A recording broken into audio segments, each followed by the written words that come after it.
Oke, kali ini masih bersama kita lagi di Bincang Aswajanesia. Kita akan berbicara masalah mistis lagi kali ini. Tentu kalian semua sudah pernah mengenal yang namanya kesurupan ya. Kesurupan itu ya seperti itulah paman. Kayak orang kesurupan itu beda, ada yang menangis, ada yang diam, ada yang marah, dan berbagai bentuk lain cara untuk kesurupan dari mereka itu ya. Nah, di sini kita akan membahas bagaimana cara kita untuk menangkal ataupun menyadarkan orang kesurupan seperti itu ya, Pak. Nah, kira-kira bagaimana Pak caranya untuk orang-orang yang kesurupan ini? Nah, untuk kesurupan sendiri memang secara ilmiah itu fenomena alam bawah sadar. Cuman dalam konteks mistisisme atau klinikisme ya, sebenarnya ini fenomena yang sangat ilmiah karena kita dirasuki roh-roh halus. Dan ini tradisi ini sudah terjadi era Arab primitif sejak zaman Nabi Muhammad sebelum menerima wahyu ya, kahin, majnun seperti itu atau penyihir ya. Nah, yang pertama, orang Jawa itu memiliki beberapa teknik atau metode. Seperti contoh ya, ketika kita menangkal tuyul itu harus memakai pendekatan apa yang disukai tuyul. Kita memasang jebakan seperti yuyu ataupun piding, disaruh di saran ember atau ditaruh manci, diberi air dan sebagainya, kacang hijau dan sebagainya. Tiap daerah pasti berbeda. Ketika kok tuyul itu datang ke rumah kita mau mencuri uang, maka akan tampak oke, tuyul terus dicekel, dibondo, nanti juragannya suruh mengambil sendiri. Itu yang untuk pertama. Yang kedua, kalau ini anti santet, anti tenung atau anti kerasukan setan, sebenarnya ada cara yang mungkin tidak logis tapi banyak yang mempraktikkan dengan memakai sempak atau celana dalam terbalik. Misalnya seperti itu. Jadi cara-cara ini teknologi Jawa dan jangan diguyu, ini sebenarnya sudah dibuktikan dan memang warisan leluhur.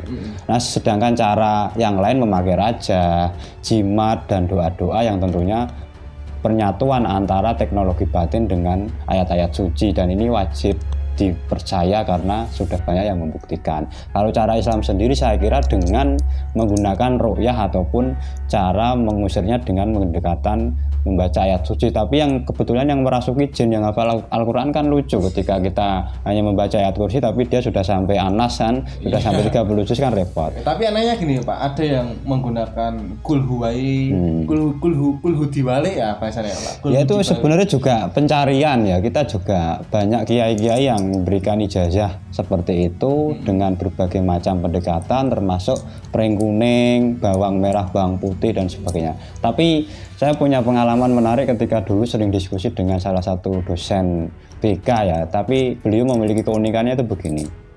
Ketika ada orang kesurupan, itu jangan langsung didoakan atau dibacakan ayat suci Al-Quran. Yang paling pokok kalau kita bisa berkomunikasi dengan antara yang kesurupan dengan kita, itu berkomunikasilah.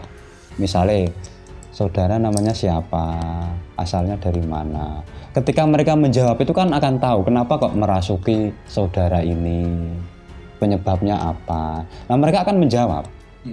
Nah, ketika mereka menjawab kita dengan baik-baik dan kita kuat antara imanensi dan transendensi kita atau wilayah kekuatan batin kita, maka akan kita meminta untuk dia keluar dari jasad dari orang yang dirasuki tersebut. Secara halus ya? Secara halus, jangan langsung dibacakan. Nah, itu yang pertama. Kalau yang lain bisa menggunakan pendekatan yang agak kasar sih sebenarnya. Tapi catatan yang kedua, ketika mereka langsung dibacakan dan nanti mereka kebetulan yang setan jahat tidak hafal Al-Quran bahasanya atau tidak kenal Al-Quran, mereka akan keluar tapi bahasa dosen saya kala itu nanti akan muntah-muntah darah bahasanya.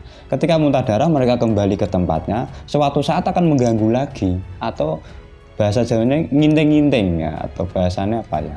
Ya sini nginting-nginting, ngetutke ataupun akan menaruh dendam kepada orang yang mengusir dia tadi. Kalau kita memang tidak kuat secara fisik maupun metafisik. Itu yang catatan kedua.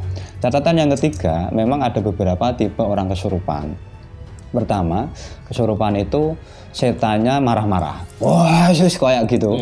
Itu sebenarnya secara konsep yang saya tahu mudah dikeluarkan mereka dari jasad orang yang dirasuki. Jadi kalau ada teman, saudara, adik atau siapa kita yang kesurupan, ketika mereka kok kesurupannya itu gusar ya, arogan, marah-marah, bla bla, itu sebenarnya secara teknik atau metode yang saya tahu mudah dikeluarkan dengan cara mengajak komunikasi.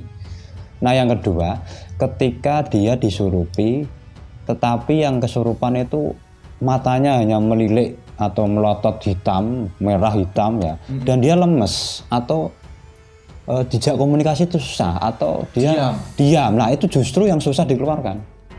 Karena apa? Orang kesurupan jin atau setan itu bisa jadi memang dia mengganggu tempat setan atau jin itu berteduh atau tempat dia bertinggal. Yang kedua, bisa jadi si jin atau setan itu senang kepada orang yang disurupi. Jadi berbeda-beda memang. Seperti contoh beberapa mahasiswa saya ya yang memang pernah saya ajak komunikasi dan waktu ngajar itu juga melihat konon di belakang saya juga merinding itu. Nah, memang ada riwayat bahwa yang menyurupinya itu ada riwayat mengganggu ya, sehingga dia diganggu balik. Itu yang pertama. Kemudian saat saya KKN di Purwodadi, tepatnya di Desa Kelambu, itu juga ada teman yang sering kesurupan, tapi kesurupannya kayak tadi lemes, matanya melotot dan diem itu susah. Tetapi usul punya usul, saya tanya kepada teman-teman kosnya, ternyata dia itu disukai oleh jin yang merasukinya. Ini juga susah menangkal atau mengusirnya. Nah kalau seperti itu biasa menggunakan pendekatan, dia akan nikah, nanti biasanya akan otomatis jinnya akan meninggalkan orang yang disukai. Tapi yang paling penting ini pesan bagi para pemirsa, khususnya juga saya sendiri, jangan sampai pikiran kita kosong. Usahakan tempat-tempat yang kita huni itu juga steril dan sering kita jadikan sholat, baca Al-Quran, dan jangan sampai kosong. Nah, maka bagi perempuan yang sering galau kosong itu sebenarnya bisa kerasukan diri sendiri atau alam bawah sadar, bisa kerasukan dari faktor eksternal atau makhluk lain tadi. Karena yang paling mudah dirasuki itu justru perempuan. Nah, terutama daerah sini loh. Jadi alam bawah sadar sini itu sebenarnya jangan sampai kosong. Ketika bahasanya nggak ada penangkal atau perisai, bahasanya remnya blong, wah banyak setan yang masuk dan mengganggu kita sebenarnya. Maka tujuan video ini tentu mengingatkan saya pribadi dan teman-teman atau sahabat-sahabat agar selalu mendekatkan diri pada Tuhan, karena setan itu ada dimanapun berada, bahkan mungkin ikut diskusi seperti ini atau di belakang Anda juga ada mungkin ya.